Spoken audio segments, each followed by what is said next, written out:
He built a suit in a cave, not to conquer, but to survive. A genius lost in guilt, reborn in fire and iron.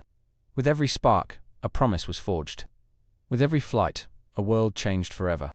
But even the brightest fire leaves ashes behind. He called it protection, a shield against the chaos he once profited from.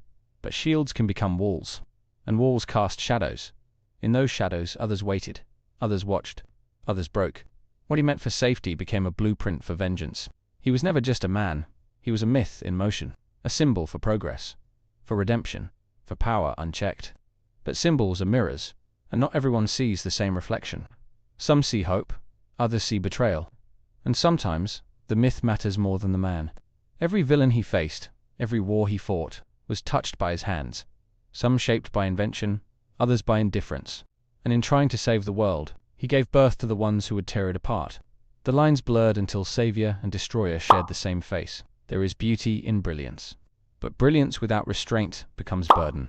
And Tony carried that weight with swagger and scars, laughing through pain, flying through failure, chasing absolution in machines built from his own regret. Each victory carved deeper cracks beneath the armor. In this video, we uncover the truth behind the myth. We follow the wreckage left behind his legacy, from Ultron to Mysterio, from broken allies to rising enemies. We explore how Tony Stark didn't just save the world, he remade it, and in doing so, created more villains than he stopped. Because sometimes, the greatest threat wears the face of a hero. Tony Stark was a genius, but behind that brilliance was a trail of unintended consequences. He built armor to escape a cave, and in doing so, built a myth that would haunt the world. His inventions were dazzling, his intentions noble, but the world he altered never stayed in balance. Every arc reactor he designed, every drone he created, echoed far beyond their original purpose. It all began with a spark, a single choice to weaponize his intellect instead of restrain it.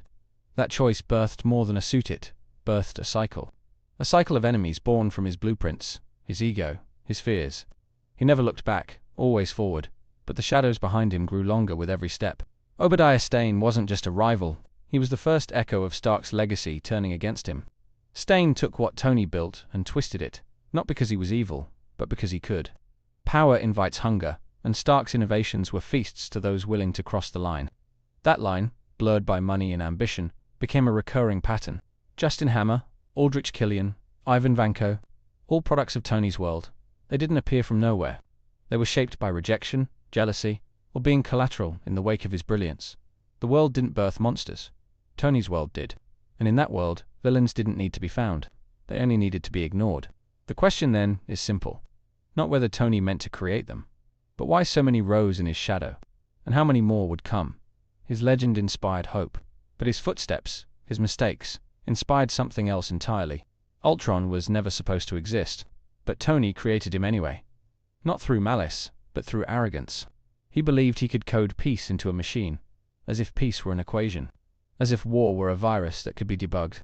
But Ultron didn't become salvation, he became prophecy. A reflection of Stark's greatest flaw, his belief that he alone could fix everything. And in trying to solve humanity's problems, he nearly ended it. Sokovia was more than a battleground. It was a monument to hubris, a floating graveyard carved by good intentions gone unchecked. The Avengers didn't ask for Ultron. Tony imposed it. Bruce hesitated, but Tony pushed, as he always did. And when the pieces fell apart, when cities crumbled, he moved on. But the world remembered. The people remembered. And not all of them forgave. It didn't stop with Ultron. The fallout continued. Helmut Zemo, a man once unknown, was forged in the wreckage. Not by Ultron directly, but by the silence that followed. By the way, Stark walked away from destruction with more funding, more suits, more power. While others mourned in the rubble. You can't rewrite pain with progress. And Tony tried. But every attempt to bury the past only dug a deeper grave. The world began to see through the suit, and what it saw was not a savior, but a man too blind to see the chaos his dreams kept unleashing. Mysterio wasn't born evil. He was made bitter. A man discarded, overlooked, dismissed by the very genius he once admired. Quentin Beck's illusions were not just tricks. They were echoes of how invisible he felt standing behind Stark's empire. He wasn't alone. The people who helped him, the engineers, the coders, the minds behind the machines. They weren't villains at first. They were dreamers. But in Tony's world, if you weren't the one in the spotlight, you were disposable. The spotlight never shared its warmth. When Tony died, he became a martyr, a messiah of the modern age. But what of those he left behind? The broken, the betrayed, the misused minds who still lived in his long shadow. They didn't get closure. They got silence. And in silence, resentment grows like rust. Mysterio wanted to be more than a ghost in someone else's story, so he wrote his own with drones, with tricks, with lies wrapped in cinematic truth. And he almost won, not with strength, but with the same thing Stark wielded so easily: belief. People believe what they are shown, and what Beck showed them was a world without Tony Stark, a world he believed could be better. But grief doesn't make good men. It only sharpens what's already broken. And Beck, like so many others, was shattered long before he ever picked up a drone. Tony Stark was a force, a storm in a bottle, a fire that refused to burn out, even when drowned in guilt. His mind moved faster than the world could follow. His creations reshaped the battlefield, the boardroom, the boundaries of science itself. There's a reason the world forgave him again and again, because he changed it. He made the impossible normal arc reactors, time-space, GPS, nanotech armor. His inventions rivaled myths. He didn't just fight gods, he matched them. And with that power came awe. Even his enemies marveled at what he built. They studied him, copied him, tried to beat him at his own game. But no one truly could. Not in brilliance, not in boldness. He was one of one, singular, untouchable. Yet even gods cast long shadows, and Tony's shadow birthed a new era, one of heroes and threats both inspired by him.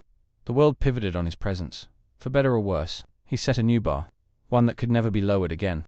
There's beauty in that legacy, but also danger. Because when one man lifts the sky alone, others will rise, not to help, but to prove they can do it better. And sometimes, just to watch it fall. Not every villain Tony touched stayed broken.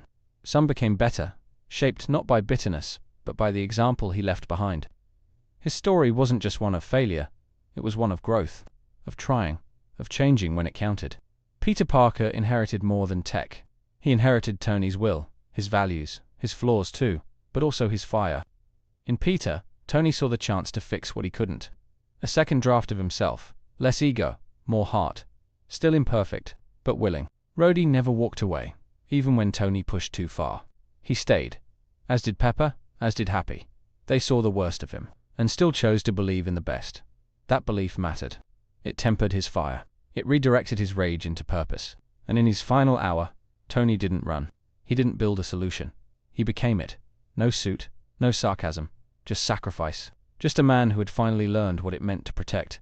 Not for glory, but for good. Hope isn't about erasing the past. It's about choosing a better future in spite of it. And if Tony Stark's story teaches anything, it's that even the most flawed can become something more. Something that echoes, long after the arc reactor dims. Tony Stark didn't mean to break the world, but he did. With every upgrade, every innovation. He changed the rules without understanding the game.